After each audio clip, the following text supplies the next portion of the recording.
Avec Cœur de Savoie et Porte de Maurienne, on s'est lancé dans un énorme projet, puisque aujourd'hui on inaugure une extension qui devrait nous permettre, avec un foncier de plus en plus rare à la confluence des vallées, et notamment en Maurienne avec les chantiers en cours, de pouvoir avoir de belles opportunités. On est très optimiste sur l'avenir et des prospects se font déjà jour et frappent à notre porte. On aura aussi plan cumin sur les marches, mais pour avoir vraiment des grandes parcelles destinées à l'industrie, des parcelles de plusieurs hectares, c'est vraiment Alparc qui va jouer ce rôle-là demain.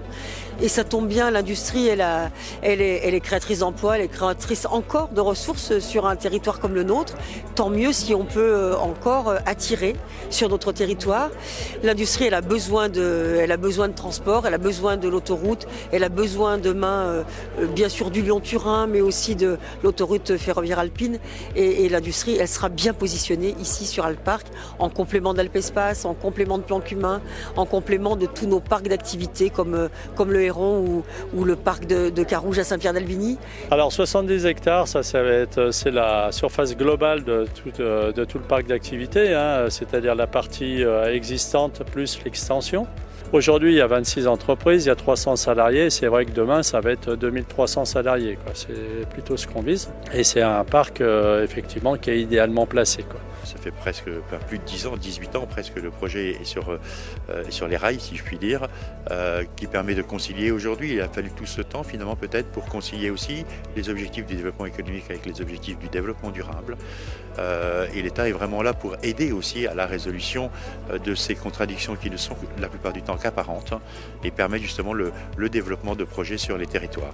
Côté région, évidemment, avec Laurent Wauquiez, ça la rentre dans nos objectifs de notre plan de relocalisation, de développement de l'activité économique ici dans le territoire de la région Auvergne-Rhône-Alpes, pour que nous soyons plus autonomes, moins indépendants et que nous fassions fonctionner les circuits courts aussi pour diminuer notre empreinte carbone en matière économique. Oui, alors l'engouement de la région, c'est une évidence. L'engouement de l'État, c'en est une aussi. L'engouement du département, j'en suis pas si sûr, parce qu'on est quand même dans un département qui a longtemps été avec une idée un peu simpliste, que l'économie du département, c'était le tourisme. Le tourisme est très important en Savoie, je suis complètement convaincu de cela. Simplement, ça ne peut pas être que cela et notre tourisme en Savoie doit aussi se réinventer.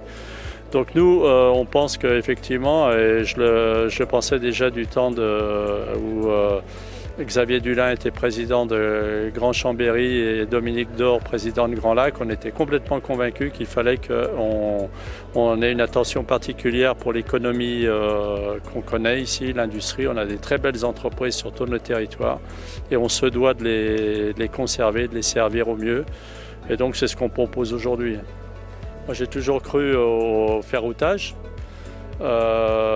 J'étais président de Métropole Savoie, je me suis bagarré également pour qu'on ait une solution de ferroutage pour le Lyon-Turin, mais aussi pour avoir un RER entre Grenoble et Aix-les-Bains, voire au-delà, parce que pour les déplacements du quotidien, on a une VRU, on voit bien qu'elle est saturée.